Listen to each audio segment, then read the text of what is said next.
Sino dito yung pagod na sa kakatrabaho pero parang kulang pa din? Baka kailangan mo lang din makita yung nakita namin dito sa TikTok.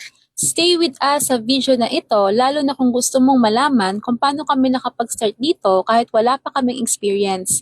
Hi, I'm Brian, isang dating OFW sa Dubai I'm Mariel, dati po akong isang empleyado sa isang private company. at isa lang din kami before sa mga laging kulang yung kita at walang savings at nahihirapan sa finances namin. So karamihan dito na katulad nyo po, naghahanap lang din kami ng dagdag income, lalo na yung pwedeng gawin kahit nasa bahay lang or part-time. Good thing, sa kakascroll namin, nakakita kami ng digital system na pwede ka palang kumita dito sa online or kahit nasa bahay ka lang.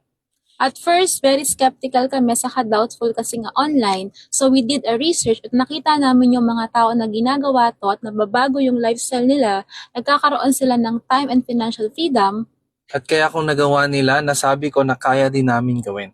So we tried at yun nga, ito yung naging way out ko para makapag-resign ako sa trabaho. At yun din yung naging rason bakit nakauwi ako for good dito sa Pinas. Bali, yung gagawin mo lang pala dito is simply magka-copy and paste ka lang, mag-set ka lang ng appointment sa local saka sa international clients natin.